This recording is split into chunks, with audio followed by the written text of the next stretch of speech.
명하여 이르시되 너는 일어나 시돈에 속한 사르밧으로 가서 거기 머물라. 내가 그곳 과부에게 명령하여 내게 음식을 주게 하였느니라. 그가 일어나 사르밧으로 가서 성문에 이를 때에 한 과부가 그곳에서 나뭇가지를 줍는지라. 이에 불러 이르되 청하건대 그릇에 물을 조금 가져다가 내가 마시게 하라. 그가 가지러 갈 때에 엘리야가 그를 불러 이르되 청하건대 내 손에 떡 한 조각을 내게로 가져오라. 그가 이르되 당신의 하나님 여호와께서 살아계심을 두고 맹세하노니 나는 떡이 없고 다만 통에 가루 한 움큼과 병에 기름 조금뿐이라. 내가 나뭇가지 둘을 주워다가 나와 내 아들을 위하여 음식을 만들어 먹고 그 후에는 죽으리라. 엘리야가 그에게 이르되 두려워하지 말고 가서 내 말대로 하려니와 먼저 그것으로 나를 위하여 작은 떡 한 개를 만들어 내게로 가져오고 그 후에 너와 내 아들을 위하여 만들라. 이스라엘의 하나님 여호와의 말씀이 나 여호와가 비를 지면에 내리는 날까지 그 통의 가루가 떨어지지 아니하고 그 병의 기름이 없어지지 아니하리라 하셨느니라.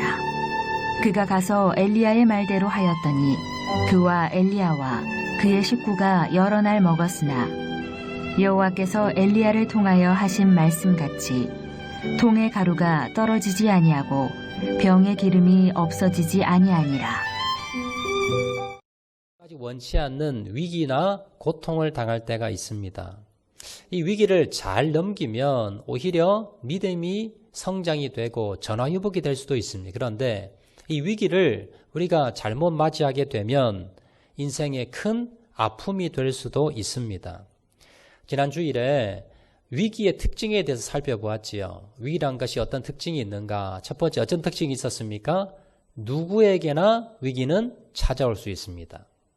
나이가 많거나 적거나 돈이 많거나 적거나 아니면 건강하거나 건강하지 않거나 교회를 다니거나 다니지 않거나 믿음이 좋거나 나쁘거나 모든 사람이 위기는 다 온다는 겁니다. 그래서 여러분들이 여러분의 인생 가운데 위기가 닥친다고 해서 이상히 여기지 말아야 됩니다. 위기를 왜 하나님께서 나에게 주셨는가 원망하지 말아야 됩니다. 여러 가지 위기가 올 수 있다는 겁니다. 두 번째는요. 위기의 특징이 무엇입니까? 위기는 예고 없이 찾아옵니다. 몇 날, 몇 월, 며칠에 이 위기가 오겠습니다 하고 예고가 있는 것이 아니라 갑자기 쓰러지게 되고 갑자기 부도를 맞게 되고 갑자기 사고가 나더라는 겁니다. 여러분 그래서 언제 우리가 위기를 당할지 모르기 때문에 항상 뭡니까? 위기 대처 능력이 있어야 됩니다. 위기가 올 때에 이걸 뭡니까? 넘어갈 수 있는, 대처할 수 있는 능력을 항상 평소에 구비를 하셔야 된다는 겁니다. 세 번째는요, 위기는요, 한 번만 오지 않습니다.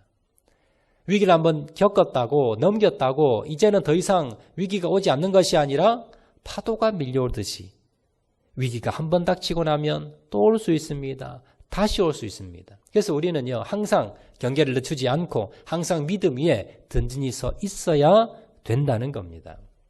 우리는요, 인생을 통해서 여러 가지 다양한 위기가 있습니다. 대표적인 것이 경제적인 위기가 있고요. 질병의 위기가 있습니다. 직장과 사업의 위기가 있을 수 있습니다. 가정의 위기가 오고 자녀의 위기가 옵니다. 그리고 또한 죽음의 위기가 오고요. 또한 신앙의 위기도 옵니다. 교회 위기도 오고 나라의 위기도 옵니다. 여러분 이런 다양한 위기 가운데 우리는 어떻게 위기를 극복하고 대처해야 되는가? 그 비결을 하나님의 말씀을 통해서 살펴보고자 합니다. 오늘부터 시작해서 각 주제에 맞추어서 각 주제에 따라서 이 위기 가운데 어떻게 대처해야 되는가 그 비결을 살펴볼 예정인데요. 오늘은 첫 번째 시간으로 경제적인 위기, 재정의 위기, 돈의 위기를 우리가 당했을 때에 어떻게 우리가 그 위기를 헤쳐나갈 수 있는가에 대해서 우리가 말씀을 나누어 보도록 하겠습니다.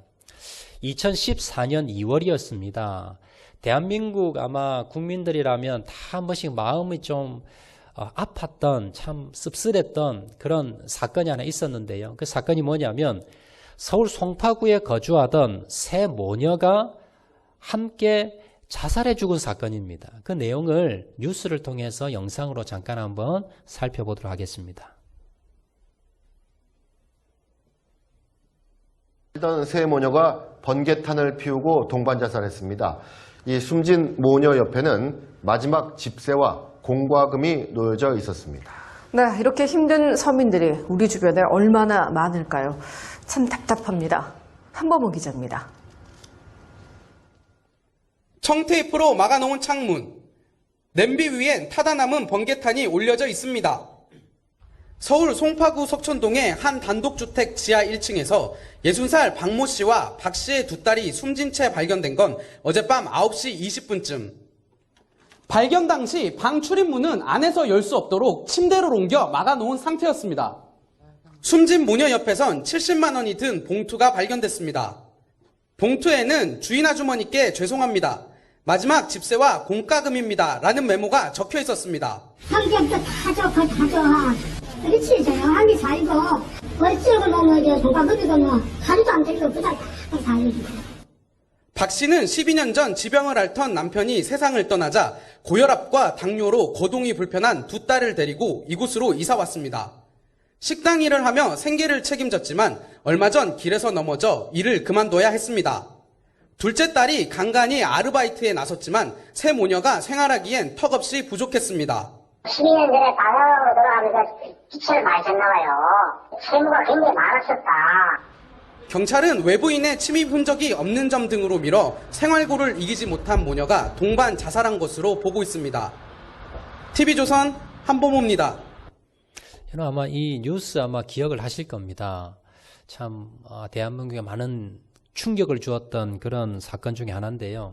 2014년 2월에 서울의 송파구에 거주하던 한 엄마와 두 딸, 성인 두 딸이지요. 이 두 딸이 한 번에 같이 이제 자살하는 사건이 있었습니다.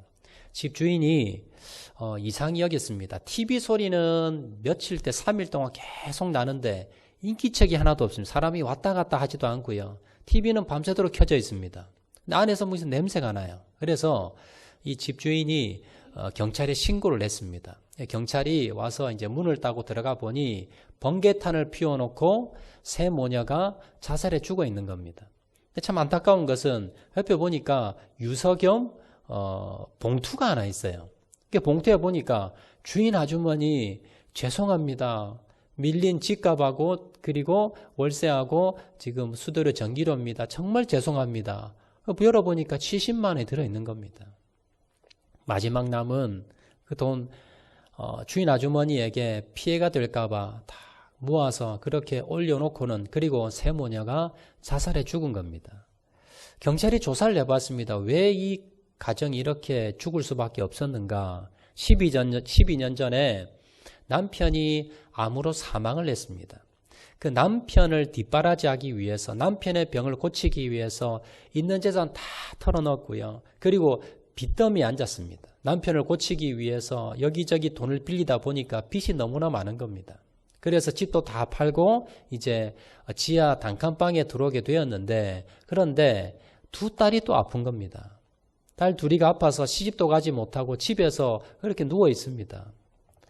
이제 엄마가 나가서 이제 이 두 딸을 먹여 살려야 되는데 식당에 가서 이제 설거지도 하고 서빙도 하고 하면서 겨우겨우 먹고 살았는데 얼마 전에 이 어머니가 길에서 넘어져서 다리가 부러진 거예요. 그래서 이제 직장에도 나가지도 못하고 이제 돈도 수중에 다 떨어지고 먹을 것도 하나도 없는 겁니다. 그러자 이 두 딸과 엄마가 더 이상 희망 없다. 우리 더 이상 살 수가 없다. 우리 같이 죽자. 그래서 있는 돈을 다 모아서 이제 봉투 70만 원을 만들어서 주인 아주머니 죄송합니다. 차마 직접 드리지는 못하고 이렇게 올려놓고 그리고 세 모녀가 번개탄을 피워놓고 창문 문을 다 밀봉하고 그리고는 자살해 죽은 사건입니다. 여러분 경찰청에 제가 통계를 찾아봤더니요. 경제적인 이유로 돈이 없어서 자살하는 사람의 비율이 매년마다 급속하게 늘어납니다. 돈이 없어서 생활고를 비관해서 극단적인 선택을 하는 사람들이 2014년에 2,800명이었는데요. 2015년에 3,000명대가 넘어섭니다. 그리고 2018년 통계에 보면 3,390명. 한 해 자살하는 사람이 13,000명 됩니다. 2018년 기준으로. 그러면 자살하는 사람 중에 한 25%는요. 생활고 때문에, 돈 때문에. 다른 문제가 아니라 돈이 없어서 자살해 죽는 사람이 한 해 3,000명이 넘어서고 전체 자살자의 4분의 1이 바로 재정적인 문제, 돈 문제 때문에 사람들이 죽어간다는 겁니다. 우리나라가 경제 10위권 안에 들어간 나라입니다. 3만 불 소득이 넘어가고 그리고 점점점 잘 사는 나라가 되었습니다. 그런데 어떻게 이 돈 때문에 자살해 죽는 사람은 날로 늘어날까요? 아이러니하지요. 올해는요, 코로나까지 겹쳤습니다.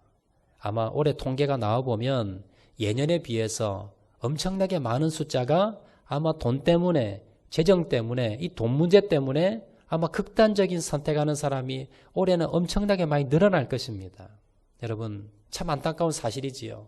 돈이 뭐길래 그 돈 때문에 이렇게 일가족이 죽어야 되고 나의 그 소중한 생명을 끊어야 되는가? 오늘 우리가 이 본문을 통해서 여러분, 우리도 얼마든지 이러한 위기가 찾아올 수 있습니다. 사업이 망할 수도 있고요. 직장을 쫓겨날 수도 있고 갑자기 나의 가진 모든 재산이 다 날아가 버릴 수도 있습니다. 이렇게 우리가 재정적으로 어려운 위기를 당했을 때 우리는 어떻게 그 위기를 극복을 해 나가야 되는가? 그 비결을 오늘 본문의 말씀을 통해서 우리가 한번 살펴보도록 하겠습니다. 자, 오늘 우리가 읽은 본문에 보면 경제적인 위기에 빠진 한 여인이 등장을 합니다. 자, 이 여인은요, 송파의 우리 세 모녀처럼 남편이 일찍 죽은 것 같습니다. 그리고 아들 한 명을 데리고 엄마가 겨우겨우 힘들게 살아가게 됩니다. 그런 과부였습니다. 안 그래도 가난해서 집에 먹을 게 없고 남편도 없고 힘든데 설상가상으로 가뭄이 들게 됩니다. 이 시대가 북이스라엘의 아합 왕 시절인데 가장 악했던 왕입니다. 하나님께서 벌을 내려서 이 이스라엘에 비를 그냥 내리지 않았습니다. 엘리야 선지자를 통해서. 그래서 가뭄이 들자 먹을 게 다 떨어진 겁니다. 그래서 그녀는요, 이제 아들과 마지막 남은 이 양식 한 끼를 해 먹고 이제 자살해 죽으려고 마음을 먹었던 그런 상태입니다. 자, 본문 오늘 12절 말씀 보시면 이렇게 기록하지요. 그가 이르되 당신의 하나님 여호와께서 살아계심을 두고 맹세하노니 나는 떡이 없고 다만 통에 가루 한 움큼과 병에 기름 조금뿐이라. 내가 나뭇가지 둘을 주워다가 나와 내 아들을 위하여 음식을 만들어 먹고 그 후에는 죽으리라. 여러분, 본문에 나오는 이 여인이 이제 생활고를 더 이상 이제 해결하지 못해서 돈이 너무나 다 떨어지고 먹을 게 없어서 이제 뭡니까? 아들과 마지막으로 이제 남은 양식 그냥 해 먹고 밥에 먹고 이제 뭡니까? 죽으려고 했다는 겁니다. 그런데 하나님께서 이렇게 죽으려고 했던 이 사르밧 과부에게 엘리야 선지자를 보내시게 됩니다. 오늘 8절 9절 말씀 보시면 여호와의 말씀이 엘리야에게 임하여 이르시되 너는 일어나 시돈에 속한 사르밧으로 가서 거기 머물라. 내가 그곳 과부에게 명령하여 내게 음식을 주게 하였느니라. 자, 당시에 극심한 가뭄 속에서 이 엘리야 선지자도 먹을 게 없어요. 그런데 하나님께서 어디로 가라 그러느냐? 시돈에 속한 사르밧 과부한테 가라는 겁니다. 과부한테 가면 너에게 먹을 걸 주고 너를 먹여 살려 줄 거야. 거기 가서 얻어 먹어라라는 겁니다. 자, 언뜻 보면요. 지금 9절 말씀 보시면 엘리야가 굶게 생겼으니 엘리야를 먹이기 위해서 사르밧 과부에게 보낸 것 같이 보입니다. 그런데 여러분, 본문 뒤에를 쭉 전부 다 읽어보면 결국 뭡니까? 하나님이 엘리야를 먹이기 위해서 사르밧 과부에게 보낸 것이 아니라 사르밧 과부를 먹이기 위해서, 먹이고 입히기 위해서 엘리야를 보낸 걸 알 수가 있습니다. 왜냐하면요, 하나님이 엘리야를 먹이기 위해서는 먹이기 위해서 보냈다 그러면 어디로 보냈겠습니까? 좀 먹을 게 많고 좀 뭔가 풍족한 집에 보냈을 겁니다. 그런데 이제 뭡니까? 한 끼 남은 음식 해먹고 이제 죽으려고, 자살해 죽으려고 하는 그 집에 엘리야를 왜 보냈겠습니까? 이건 엘리야를 먹이기 위함이 아니라 바로 이 사르밧 과부 집을 구원하시기 위해서, 먹이기 위해서 하나님께서 보내셨다는 것을 알 수가 있습니다. 자, 하나님의 명령으로 사르밧 과부 집에 도착한 엘리야는요, 아무것도 없는 이 사르밧 과부에게 이렇게 요구합니다. 오늘 보면 13절, 14절 말씀입니다. 13절 중반절부터 보시면요. 가서 내 말대로 하려니와 먼저 그것으로 나를 위하여 작은 떡 1개를 만들어 내게로 가져오고 그 후에 너와 내 아들을 위하여 만들라. 이스라엘의 하나님 여호와의 말씀이 나 여호와가 비를 지면에 내리는 날까지 그 통에 가루가 떨어지지 아니하고 그 병에 기름이 없어지지 아니하리라 하셨느니라. 자, 엘리야 선지자가 하나님의 명령으로 사르밧 과부를 찾았습니다. 그리고는 이제 배가 고프잖아요. 그래서 자, 먹을 거 좀 주세요 했더니 사르밧 과부가 뭐라 그러냐면 먹을 거요? 떡 달라고요? 지금 우리 집에는 마지막 지금 가루 좀 하고요. 그 다음에 지금 기름 조금 있는데 이것 가지고 이제 더 이상 없어요. 그래서 이것 가지고 우리 아들하고 나하고 지금 마지막 이제 음식을 해먹고 죽으려고 지금 장작 나무 지금 주우러 온 겁니다. 이거 가지고 밥 해먹고 우리 자살해 죽을 겁니다. 그렇게 이야기합니다. 그런데 이 이야기를 들은 엘리야가 뭐라 그러냐면, 자, 그러면 그 남은, 한 끼 남은 그 양식 먼저 나에게 떡 먼저 해가지고 나에게 갖다 바치고 그리고 남는 거 있으면 당신들 먹으세요. 이러는 겁니다. 그러면서 만약 그렇게 하면 하나님께서 당신의 이후의 삶을 책임져 줄 겁니다. 하나님이 먹여 살려 줄 겁니다. 이렇게 이야기를 하는 겁니다. 여러분 사실 벼룩의 간을 빼어 먹지요. 이제 이거 먹고 자살해 죽으려고 하는 그 과부와 그 아들에게 그 남은 한 끼 양식을 지금 뺏는 겁니다. 그것도 주의 종이. 그런데요, 이 과부는 엘리야의 명령에 순종합니다. 그리고 이 가정에 기적이 일어납니다. 열왕기상 17장 오늘 보면 15절, 16절 말씀입니다. 그가 가서 엘리야의 말대로 하였더니 그와 엘리야와 그의 식구가 여러 날 먹었으나 여호와께서 엘리야를 통하여 하신 말씀같이 통에 가루가 떨어지지 아니하고 병에 기름이 없어지지 아니하니라. 사르밧 과부는요, 엘리야의 명령에 순종합니다. 마지막 남은 그 한 끼의 양식을 누굴 줍니까? 엘리야에게 줍니다. 그런데 그렇게 대접했더니 하나님께서 이 가정에 먹을 것이 떨어지지 않도록 경제 문제를 해결해 주셨다라는 겁니다.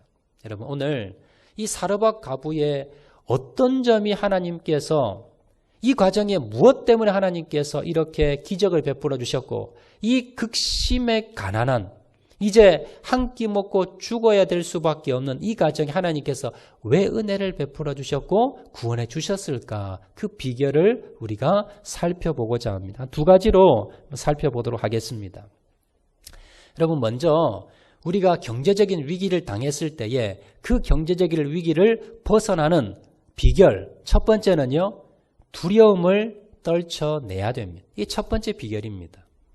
여러분 경제적인 위기가 닥치면 가장 먼저 여러분에게 오는 것이 찾아오는 여러분 불청객이 누구냐면요. 두려움, 염려, 걱정이라는 그러한 존재들입니다. 여러분 경제적으로 예를 들어서 여러분 갑자기 사업이 파산이 됐습니다. 부도가 났습니다. 직장 잃어버렸습니다. 있는 재산 다 도둑 맞았습니다. 이제 돈이 10원도 없습니다. 파산 직전입니다. 먹을 게 없습니다. 재정적으로 너무나 궁핍한 상태에 빠졌습니다. 그러면 가장 먼저 드는 현상이 뭐냐 하면 두려운 마음이 듭니다. 야 굶어 죽겠구나. 큰일 났구나. 우리 가족 길거리 내앉겠구나. 염려와 걱정과 두려움이 내 마음에 사로잡히게 됩니다. 그러다가 그 두려움이 점점점 나를 엄습해 옵니다. 이제 죽을 거야. 굶어 죽을 거야. 힘들게 될 거야. 나는 이제 더 이상 살 수 없어. 그러다가 결국 뭘 선택합니까? 송파의 새모녀처럼 자살을 선택하는 겁니다. 여러분 잘 생각해 보세요. 우리나라에서 먹을 게 없어서 굶어서 죽었다는 사람 거의 없습니다. 그런데 대부분 어떻습니까? 경제적인 어려움이 오면 그것 때문에 정말 먹을 게 없어 굶어 죽었다는 사람은요, 100에 하나입니다. 99%는 뭡니까? 경제적인 어려움이 왔는데 두려움 때문에 죽는 겁니다. 그 경제적으로 내가 파산이 되고 실직을 하고 여러 가지 경제적 어려움이 닥치고 점점점 쌓이되면 결국 뭡니까? 점점점 가다가 뭡니까? 내가 이러다 죽을 거야. 내가 이러다가 굶어 죽을 거야. 이러다가 정말 큰 어려움이 닥칠 거야. 그 두려움에 사로잡힌 나머지 굶어 죽는 게 아니라 두려움 때문에 대부분 사람들이 죽는다는 겁니다. 우리가 재정적인 어려움을 당하고 위기를 당할 때에 가장 먼저 여러분을 돌아보셔야 될 건 뭐냐 하면 두려움을 떨쳐내셔야 됩니다. 여러분 마음까지 사로잡고 있는 안 될 거야, 나는 죽을 거야, 힘들 거야 라고 하는 그런 뭡니까? 내 마음 가운데 부정적인 생각, 그 두려운 마음, 염려와 걱정 이것들을 뭡니까? 떨쳐내셔야 됩니다. 오늘 본문에 보시면요. 엘리야가 지금 사르밧 과부를 찾아갔습니다. 사르밧 과부가 뭐라 그럽니까? 나 이거 먹고 죽을 거예요. 그러면 엘리야가 뭘 줘야 됩니까? 돈을 꺼내주든지 아니면 음식을 좀 배달해서 시켜주든지 그래야 되잖아요. 그런데 엘리야는요. 그것 안 줍니다. 제일 먼저 뭘 줍니까? 담대한 믿음을 줍니다. 오늘 본문 13절 말씀 보시면요. 엘리야가 가장 먼저 이 사르밧 과부에게 준 것은 뭐냐면 13절 상반절을 보시면 엘리야가 그에게 이르되 두려워하지 말라. 여러분 재정적인 어려움을 당하면 가장 먼저 오는 여러분 위기가 뭐냐면 마음의 두려움입니다. 걱정과 근심, 염려입니다. 이걸 떨쳐버리지 않으면 이 재정적인 위기에서 극복해 나갈 수 없습니다. 그래서 엘리야는요. 이 가정을 구원시키기 위해서 찾아와서 가장 먼저 지적한 것이 뭐냐면 네 마음의 두려움을 없애야 돼. 두려워하지 마. 염려 걱정하지 마. 라고 이야기해 준 겁니다. 그러면 여러분 그냥 내가 두려워하지 않겠다라고 한다고 여러분 두려움 없어집니까? 염려 걱정하지 말아야지 한다고 여러분 그 염려 걱정이 없어집니까? 아닙니다. 여러분 어떻게 하면 내가 경제적인 위기를 당했습니다. 당장에 지금 돈이 필요하고 여러분 당장 먹을 게 없습니다. 걱정 근심이 내가 안 해야지 한다고 안 되는 게 아니에요. 어떻게 하면 두려움이 사라질 수 있을까요? 그 뭐냐면 하나님의 말씀을 붙드는 겁니다. 마태복음 6장 25절 26절 말씀 보시면 그러므로 내가 너희에게 이르노니 목숨을 위하여 무엇을 먹을까 무엇을 마실까 몸을 위하여 무엇을 입을까 염려하지 말라.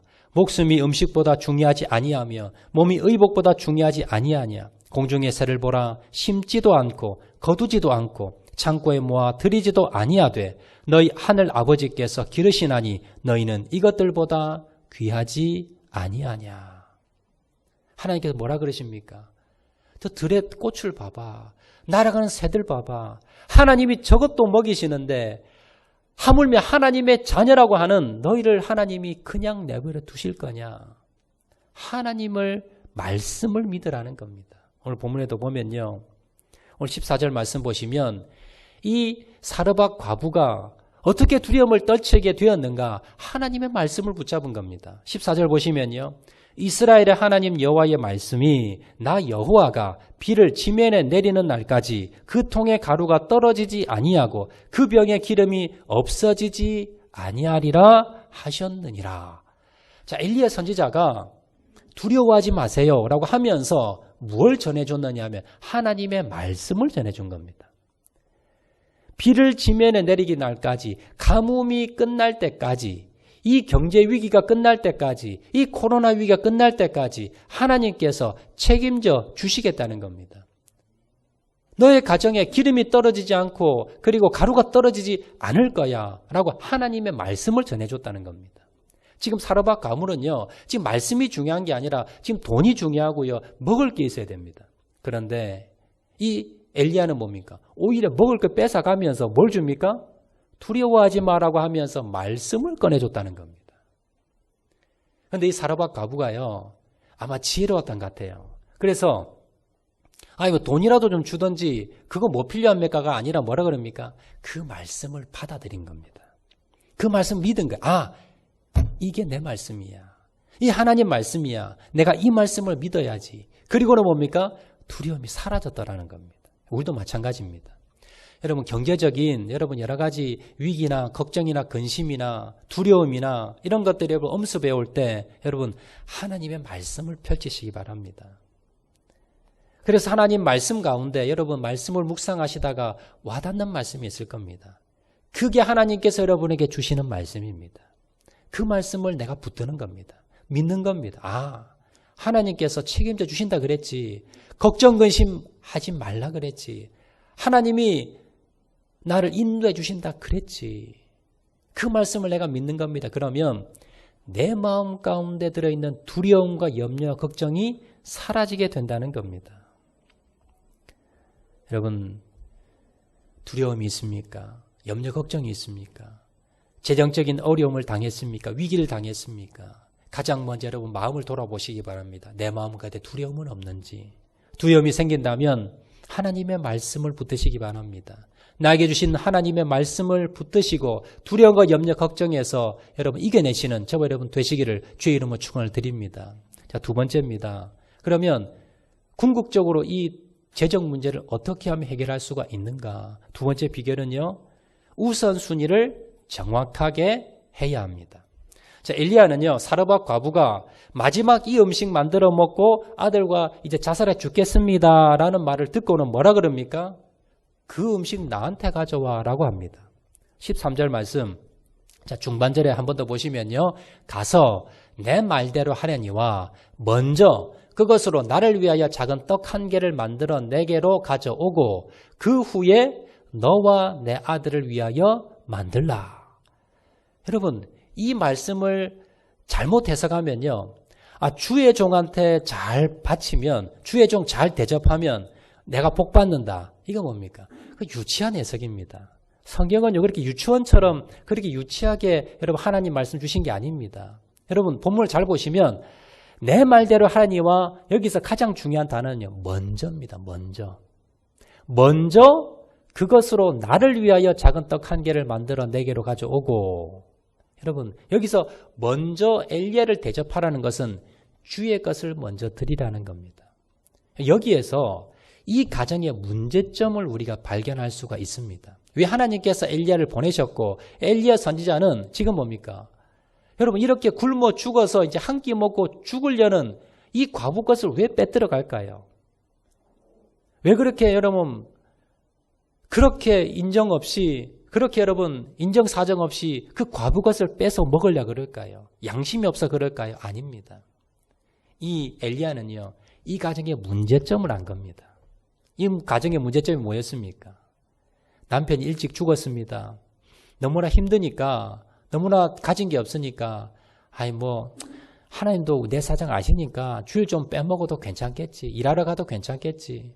아니면 하나님 내 사정 아시니까 하나님 헌금 좀 안 드려도, 아마 11 좀 안 해도, 하나님 교회 가서 봉사 좀 안 해도, 하나님 말씀 좀 안 지켜도 내 사정이 힘드니까, 내가 남편이 없으니까, 내가 이렇게 지금 재정적으로 힘드니까 하나님께 좀 안 드려도 괜찮겠지 라고 생각한 겁니다. 그렇게 하나 둘씩 빼먹자 점점점 옵니까? 점점점 더 어려워지는 겁니다. 여러분, 아무리 힘들고 어렵다 하더라도 여러분 합리화시키면 안 됩니다. 이거 좀 하나님 봐주겠지. 아니 내가 이렇게 힘든데 이거 좀 하나님이 이건 안 지켜도 되겠지. 이렇게 우리가 자꾸 우리를 합리화시키고 우리가 자꾸 양보해버리면 결국 뭡니까? 재정은요 점점점 더 어려워집니다. 우리가 하나님께 복을 받으려면 하나님의 원리대로 법칙대로 하나님 말씀대로 우리가 순종하셔야 되는 겁니다. 자, 그렇게 살다가 결국 뭡니까? 다 날아가 버린 겁니다. 이제는 굶어 죽을 때까지 와버린 거예요. 그래서 엘리야가 가서 뭐랍니까? 먼저 나에게 주라는 겁니다. 내가 먹겠다는 게 아니라 주님께 먼저 드리라는 겁니다. 지금까지 먼저가 누구였습니까? 자기 아들이었고 자기 자신이었습니다. 하나님은 항상 두 번째였습니다. 우선순위가 안 됐다는 겁니다.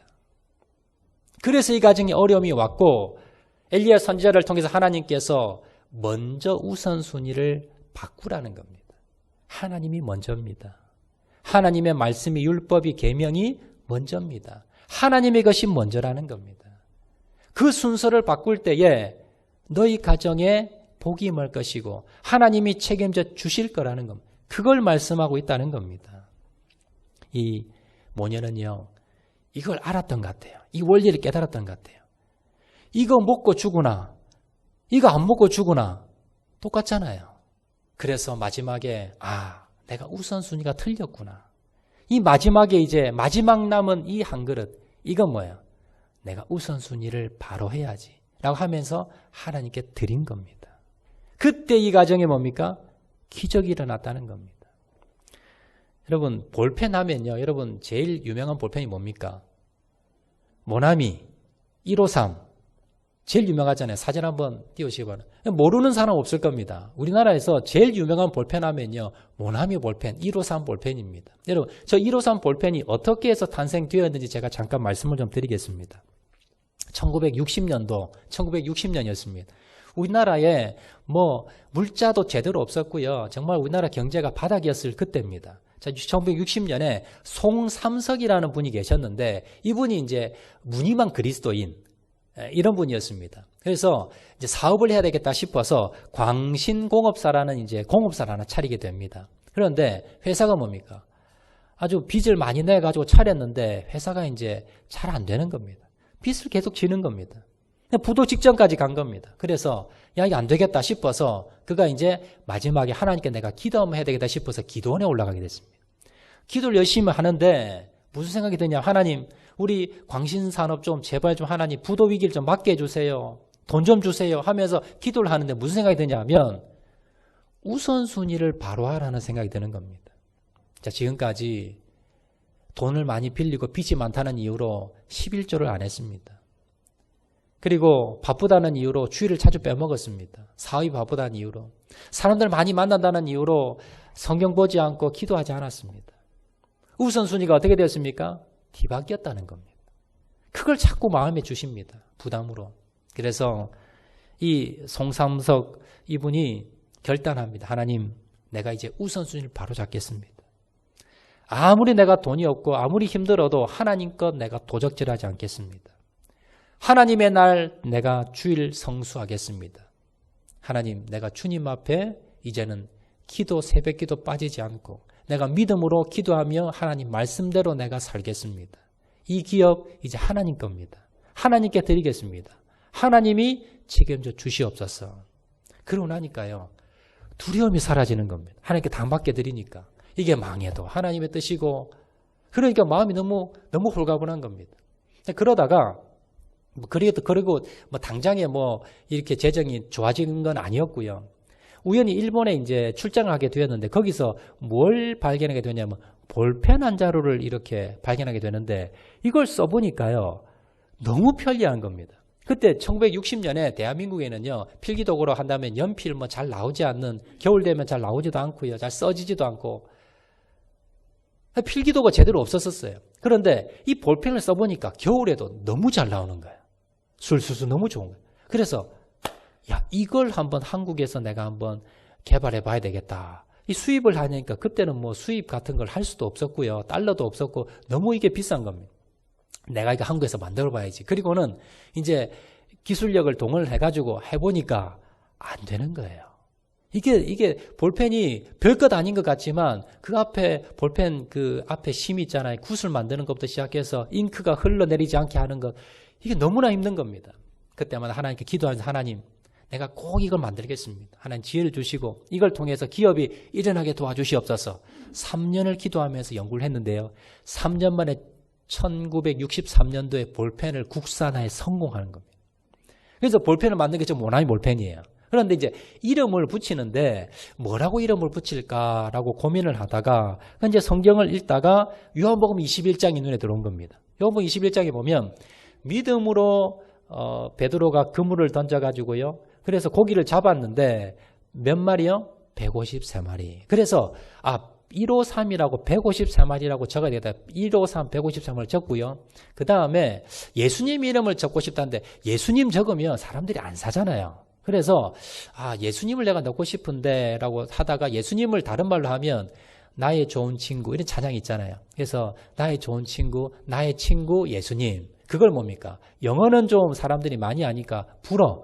프랑스에 보니까요, 불어로 나의 친구 모나미라는 뜻이에요. 그래서 모나미 153. 그래서 예수님 153 이 뜻입니다. 그래서 볼펜에 딱 집어넣었습니다. 그래서 내가 이걸 볼 때마다 이거 내 거 아니야. 이 기업 내 거 아니고 이 돈도 내 거 아니고 하나님 내가 우선순위로 살아야지 라고 하면서 그러면서 그렇게 이제 새겨놓고는 시판을 했는데 이게 대박이 난 겁니다. 우리나라에서 뭐 1위가 되었고요. 그리고 이제 수출해서 뭐 전 세계 수출을 하고요. 그 기술을 배워온 일본에까지 이 볼펜을 수출을 하게 됩니다. 60년이 지났는데 아직도 이 볼펜이 우리나라 여러분 필기구 1위입니다. 그리고 그 뒤에 모나미는 문구류만 전문으로 생산하는 기업이 돼서 아직도 60년이 지난 지금도 모나미는요 우리나라 문구류 기업의 1위를 달리고 있습니다. 여러분 우리 모나미 볼펜을 만들었던 송삼석 회장님 장로님이신데요. 이분이 그 재정적 위기 가운데서 뭘 깨달았느냐? 우선순위를 바로 해야 되겠구나. 하나님의 말씀을 붙잡았고요. 그리고 두려움을 떨쳐냈고 그리고 하나님께 기도하면서 그러면서 우선순위를 지켜나갔을 때 하나님께서 뭡니까?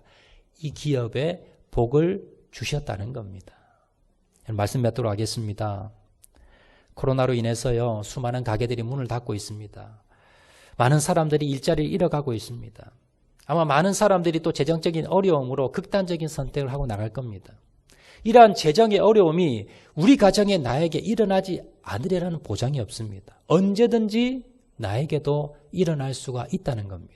여러분, 이러한 재정적인 위기가 여러분에게 왔을 때 여러분 어떻게 위기를 극복하시겠습니까? 여러분 재정적인 위기가 왔을 때 가장 먼저 뭘 하셔야 됩니까? 두려움을 떨쳐내셔야 됩니다. 그 두려움을 떨쳐내기 위해서 어떻게 해야 됩니까? 하나님의 약속의 말씀을 붙잡는 겁니다. 하나님께서 나에게 약속하셨던 그 약속의 말씀, 그 약속의 말씀을 믿고 붙잡으면요 내 마음의 두려움이 사라집니다. 그리고 난 뒤에 뭘 해야 됩니까? 하나님께 기도하는 겁니다. 하나님 지혜를 주세요. 하나님 나에게 지혜를 주셔서 이 어려움을 헤쳐나가게 도와주시고 직장을 주시고 재정을 풍족하게 해주시고 그러면서 우리가 뭘 돌아보셔야 됩니까? 나는 우선순위가 제대로 되어 있는가? 하나님의 것은 하나님께 제대로 드리고 하나님의 나를 하나님께 제대로 드리고 하나님이 원하시는 사명을 나는 감당하고 있는가? 하나님은요 언제나 첫 번째입니다. 하나님이 두 번째로 밀리면요 하나님이 하늘의 문을 닫아버리십니다. 하늘의 문을 여는 방법이 무엇입니까? 하나님을 우선순위 1번으로 옮기는 겁니다. 그렇게 나아간다면 하나님께서 뭡니까? 반드시 재정이 어려운 가운데 우리를 구원해 주신다는 사실을 여러분 기억하시기를 바랍니다. 여러분 어떠한 재정의 위기가 온다 할지라도 하나님 왜 나에게 이런 어려움이 옵니까? 왜 나만 이렇게 어려움을 겪고 고난을 겪습니까? 원망하고 불평하지 마시고 두려움 가운데 빠지지 마시고 우선순위를 분명히 하시고 하나님의 말씀을 붙들고 승리하고 나가시는 저와 여러분 되시기를 주의 이름으로 축원을 드립니다. 우리 말씀 생각하면서 찬양하도록 하겠는데요. 왜 나만 겪는 고난이냐고 우리 다 같이 한번 찬양하도록 하겠습니다.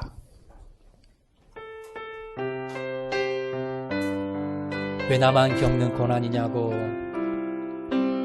왜 나만 겪는 고난이냐고 불평하지 마세요. 고난의 뒤편에 있는 주님이 주실 축복 미리 보면서 감사하세요.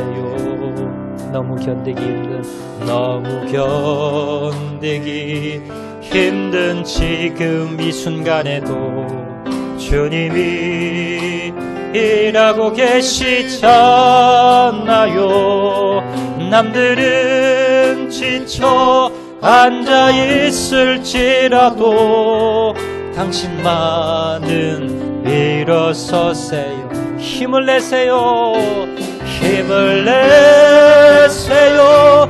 힘을 내세요. 주님이 손잡고 계시잖아요.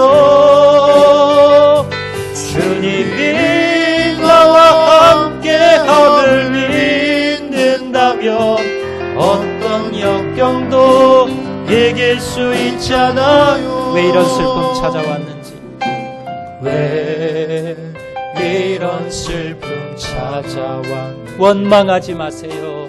원망하지 마세요. 당신이 이런 것보다 주님께 받은 은혜 더욱 많음에 감사하세요. 너무 견디기 힘든 지금 이 순간에도 주님이 일하고 계시잖아요. 남들은 지쳐 앉아있을지라도 당신만을 일어서세요. 힘을 내세요. 힘을 내세요. 힘을 내세요. 주님이 손잡고 계시잖아요. 아멘. 주님이 나와 함께함을 믿는다면 어떤 고난도 한 번 더 고백합니다. 힘을 내세요. 힘을 내세요. 힘을 내세요. 주님이 손잡고 계시잖아요. 아멘.